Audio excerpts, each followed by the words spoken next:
السلام علیکم ویورز، میں ناز شاہ آپ کے ساتھ ہوں۔ آج میں آپ کے ساتھ شیئر کروں گی کہ امت محمدیہ کے لیے اللہ تعالیٰ نے ایسی کون سی طاق رات رکھی ہے کہ جو ہزاروں سال کے برابر ہے، کہ جس میں عبادت کی جائے تو ہزاروں سالوں کے برابر اجر ملتا ہے۔ اور لیلۃ القدر میں جبرائیل علیہ السلام سبز جھنڈا لے کر زمین پر کس لیے اترتے ہیں، اور حضرت شمعون کی بیوی نے ان کے ساتھ کیا سلوک کیا، کیسے دشمنوں کے ساتھ مل گئی، آج تمام ڈیٹیلز میں آپ کے ساتھ شیئر کروں گی۔ اور کائنڈلی میرے چینل کو لائک اور سبسکرائب ضرور کیجیے۔ حضرت انس بن مالک رضی اللہ عنہ فرماتے ہیں کہ ایک بار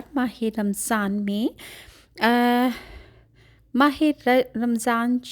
شریف آیا تو سلطان دو جہاں رحمت عالمیان صلی اللہ علیہ وآلہ وسلم نے فرمایا، تمہارے پاس ایک ایسا مہینہ آیا ہے کہ جس میں ایک رات ایسی بھی ہے جو 1000 مہینوں سے بہتر ہے۔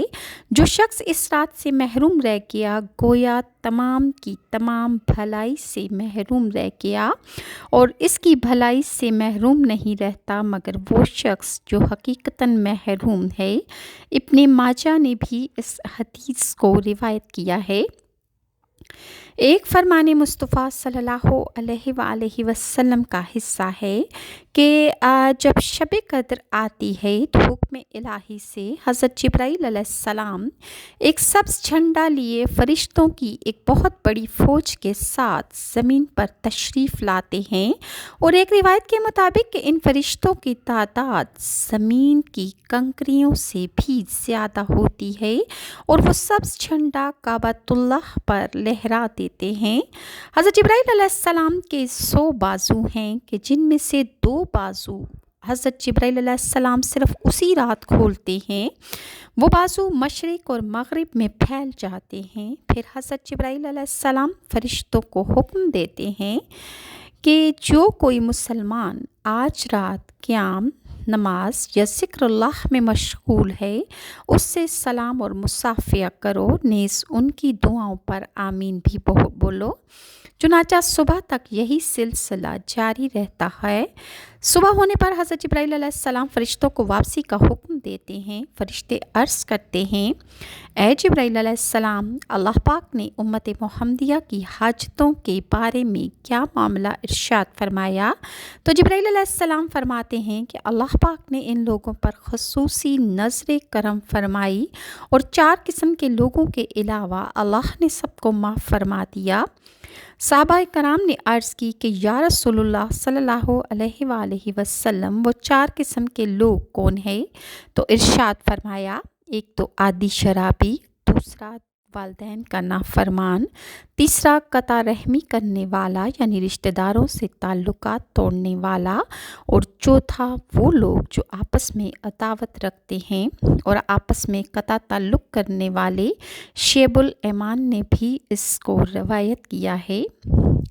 اور اسی طرح حضرت عبادہ بن صامت سے روایت ہے کہ نبی کریم صلی اللہ علیہ وآلہ وسلم اپنے گھر سے باہر تشریف لائے تاکہ ہم سب کو شب قدر کے بارے میں بتا سکیں کہ شب قدر اصل میں کس رات میں ہوتی ہے۔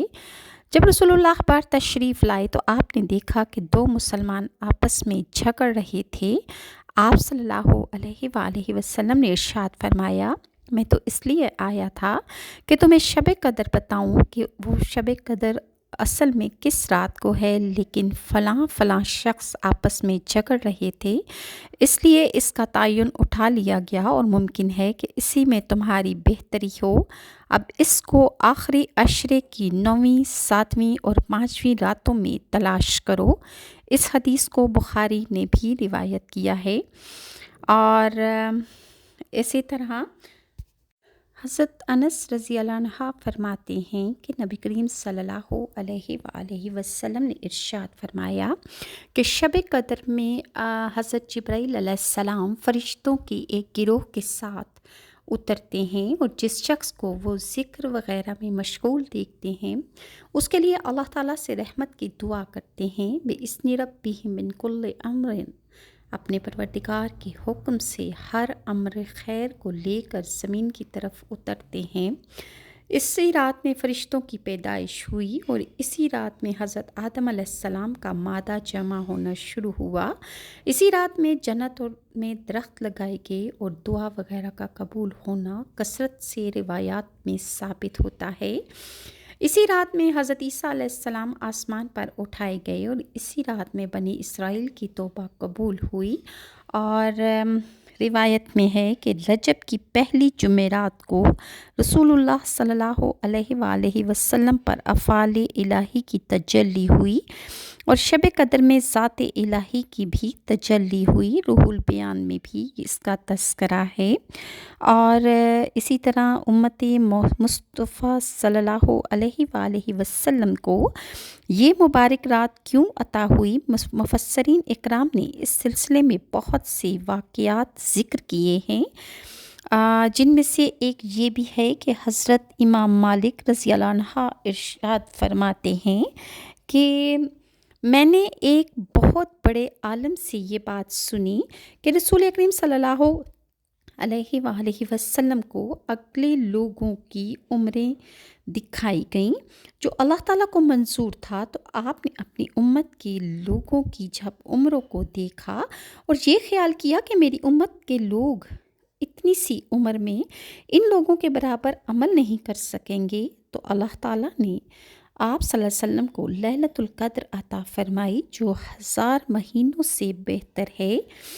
روایت میں ہے کہ رسول اللہ صلی اللہ علیہ وآلہ وسلم نے پچھلی امتوں کو دیکھا کہ ان کی عمریں طویل اور آپ کی امت کی عمریں چھوٹی ہیں۔ اس سے آپ کو خوف ہوا کہ میری امت کے اعمال ان امتوں کے اعمال تک نہیں پہنچ سکیں گے۔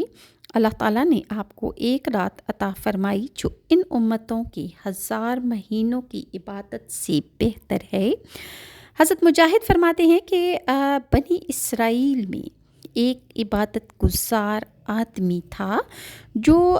صبح شام تک نماز پڑھتا اور صبح سے شام تک دشمنوں سے جہاد کرتا تھا۔ اس کا یہ عمل 1000 مہینے یعنی لیلۃ القدر کے 1000 مہینوں سے بہتر ہے، یعنی اس ایک رات میں عبادت کرنا اس بنی اسرائیل کے بندے کی 1000 مہینے کی عبادت سے بہتر ہے۔ اور حضرت علی اور حضرت عروہ رضی اللہ عنہ فرماتے ہیں کہ رسول اکرم صلی اللہ علیہ وآلہ وسلم نے بنی اسرائیل کے 4 حضرات حضرت ایوب، حضرت زکریہ، حضرت حزقیل اور حضرت یوشع بن نون کا ذکر فرمایا کہ ان حضرات نے اللہ تعالیٰ کی 80 سال تک عبادت کی اور انہوں نے پلک جھپکنے کے برابر بھی اللہ کی نافرمانی نہیں کی۔ اس پر صحابہ کرام رضوان اللہ علیہ اجمعین کو تعجب ہوا، تو فوراً ہی حضرت جبرائیل علیہ السلام نبی کریم صلی اللہ علیہ وآلہ وسلم کے پاس تشریف لے آئے اور عرض کرنے لگے کہ آپ کی امت کو ان حضرات کے 80 سال عبادت کرنے پر تعجب ہو رہا ہے۔ اللہ تعالیٰ اس سے بہتر چیز اللہ نے آپ کی امت کے لیے بھیجی ہے، چنانچہ آپ نے سورہ قدر پڑھ کر سنائی اور عرض کیا کہ اس سے بہتر ہے، جس پر آپ اور آپ کی امت کو تعجب ہو رہا ہے۔ یہ سن کر نبی کریم صلی اللہ علیہ وآلہ وسلم اور صحابہ کرام خوش ہو گئے۔ مفسرین لکھتے ہیں کہ پہلی امتوں میں عابد اسے قرار دیا جاتا تھا جو 1000 مہینوں تک اللہ تعالیٰ کی عبادت کرتا تھا، لیکن نبی کریم صلی اللہ علیہ وآلہ وسلم کے صدقے اس امت کو یہ فضیلت حاصل ہوئی کہ وہ ایک رات کی عبادت سے اس سے بہتر مقام حاصل کر لیتی ہیں۔ سابقہ امتوں کا عابد وہ شخص ہوتا تھا جو 1000 ماہ تک اللہ کی عبادت کرتا، لیکن اس کے مقابلے میں اللہ تعالیٰ نے اس امت کے افراد کو یہ شب قدر عطا کر دی جس کی عبادت اس 1000 ماہ سے بہتر قرار دے دی گئی۔ اور اسی طرح سورہ قدر کا شان نزول بیان کرتے ہوئے بعض مفسرین نے ایک نہایت ہی ایمان افروز حدیث بیان کی ہے۔ چنانچہ فرماتے ہیں کہ نبی کریم صلی اللہ علیہ وآلہ وسلم نے ایک بار صحابہ کرام کے سامنے بنی اسرائیل کے ایک ولی حضرت شمعون کا ذکر خیر کرتے ہوئے فرمایا کہ حضرت شمعون نے 1000 ماہ اس طرح اللہ کی عبادت کی کہ رات کو قیام اور دن کو روزہ رکھنے کے ساتھ اللہ تعالیٰ کی راہ میں کفار کے ساتھ آپ جہاد بھی کرتے اور کبھی بھی اس کے گھوڑے کا نمدہ پسینہ سے خشک نہ ہوا، اور اللہ تعالیٰ کی راہ میں جنگی ہتھیار ہر وقت پہنے رکھتے تھے۔ حضرت شمعون علیہ السلام وہ اس قدر طاقتور تھے کہ لوہے کی وزنی اور مضبوط زنجیروں کو اپنے ہاتھوں سے توڑ ڈالتے تھے۔ اس بلبوتے پر اس نے دشمنوں کو مغلوب کیا تاکہ ان کے دل بہت تنگ ہوئے۔ کفار ناہنجار نے جب دیکھا کہ حضرت شمعون علیہ السلام پر کوئی بھی حربہ کاریگر نہیں ہوتا تو انہوں نے باہم مشورہ کرنے کے بعد انہوں نے حضرت شمعون کی بیوی کی طرف ایک قاصد بھیجا، اور وہ اس بات کے ضامن ہوئے کہ وہ عورت کو سونے کا بھرا ہوا تھال پیش کریں گے، لیکن انہوں نے شرط رکھی کہ اگر وہ اپنے شوہر کو قید کر لے پھر وہ اس مرد مجاہد کو اپنے تیار کردہ مکان میں قید کر دیں گے اور سب لوگ راحت اور سکون پائیں گے۔ چنانچہ جب حضرت شمعون علیہ السلام سو گئے تو عورت نے انہیں کھجور کی چھال سے بٹے ہوئے نہایت مضبوط رسوں سے خوب اچھی طرح باندھ دیا۔ جب حضرت شمعون بیدار ہوئے اور اپنے آپ کو رسیوں سے جکڑا ہوا اور بندھا ہوا پایا تو فوراً اپنے اعضاء کو حرکت دی اور رسوں کو انہوں نے ٹکڑے ٹکڑے کر دیا، اور حضرت شمعون اس رسی کی قید سے آزاد ہو گئے۔ انہوں نے بیوی سے پوچھا کہ تو نے ایسا کیوں کیا؟ تو ان کی مکار بیوی بولی کہ میں تمہاری قوت کا اندازہ لگانا چاہتی تھی کہ آپ ان رسیوں کو کس طرح توڑیں گے اور اپنے آپ کو آزاد کس طرح کریں گے۔ اور یہ بات بھی رفع دفع ہو گئی۔ چنانچہ جب کافروں کو اس کی خبر ملی تو انہوں نے عورت کی طرف ایک موٹی زنجیر بھیجی، اور بے وفا بیوی اس بات کی طاق میں رہی کہ حضرت شمعون پر جیسے ہی نیند کا غلبہ طاری ہوگا تو وہ ان کو باندھ دے گی۔ آخر پھر اسے ایک دن اس طرح کا موقع مل گیا کہ حضرت شمعون پر نیند کا غلبہ طاری ہوا تو اس ظالم عورت نے نہایت چالاکی کے ساتھ حضرت شمعون کو لوہے کی زنجیر سے اچھی طرح باندھ دیا۔ جو ہی آپ کی آنکھ کھلی آپ نے ایک ہی جھٹکے میں زنجیر کی ایک ایک کڑی الگ کر کے رکھ دی اور توڑ ڈالی اور بآسانی آزاد ہو گئے۔ بیوی نے جب یہ منظر دیکھا تو وہ سٹ پٹا گئی، مگر پھر مکاری سے کام لیتے ہوئے کہنے لگی کہ میں تو آزما رہی تھی کہ آپ میں کتنی طاقت ہے۔ تب ابلیس کافروں کے پاس آیا اور اس نے انہیں یہ بات سمجھائی کہ وہ عورت سے کہیں کہ وہ مرد سے ہی پوچھے کہ ایسی کون سی چیز ہے کہ جس کے توڑنے سے حضرت شمعون کی طاقت زائل ہو جائے گی۔ چنانچہ انہوں نے عورت کی طرف ایک آدمی بھیجا اور اسے کہلا بھیجا۔ چنانچہ عورت نے اس سے سوال کیا، حضرت شمعون سے پوچھنے لگی کہ آخر ایسی کیا چیز ہے کہ جو آپ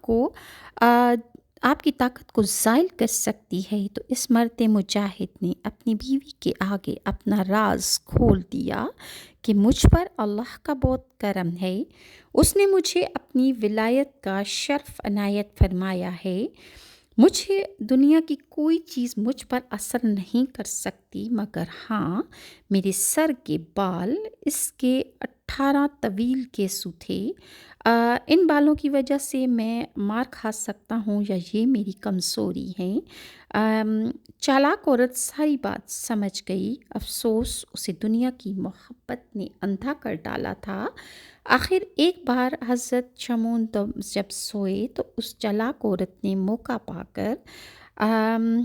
آپ کے بالوں کو آپ کی چارپائی کے ساتھ باندھ دیا اور آپ کے پاؤں اور ہاتھ بھی اس نے باندھ دیے جن کی درازی زمین تک تھی۔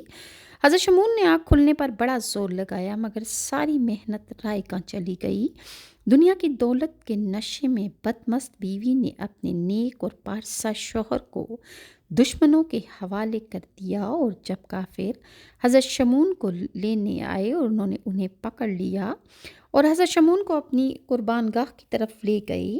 وہ 400 ہاتھ بلند تھی، مگر اتنی بلندی اور فراغی کے باوجود اس میں صرف ایک ستون تھا۔ کافروں نے حضرت شمعون کے کان اور ہونٹ کاٹ ڈالے اور وہ تمام وہیں جمع ہو گئے۔ تب اس مرد مجاہد نے اللہ تعالیٰ سے سوال کیا کہ اسے ان بندھنوں کو توڑنے کی قوت بخشے اور کافروں پر یہ ستون چھت سمیت ان کے اوپر گرا دے، اور اللہ تعالیٰ انہیں ان دشمنوں کے چنگل سے آزاد کر دے۔ چنانچہ اللہ تعالیٰ نے حضرت شمعون کو قوت بخشی، وہ ہلے تو ان کے تمام بندھن ٹوٹ گئے۔ تب اس نے ستون کو ہلایا جس کی وجہ سے چھت کافروں پر آن گری۔ اللہ تعالیٰ نے اپنے ولی کامل پر جو ظلم ہوا تھا اس پر اللہ تعالیٰ کی غیرت کو جوش آیا۔ قہر قہار و غضب جبار نے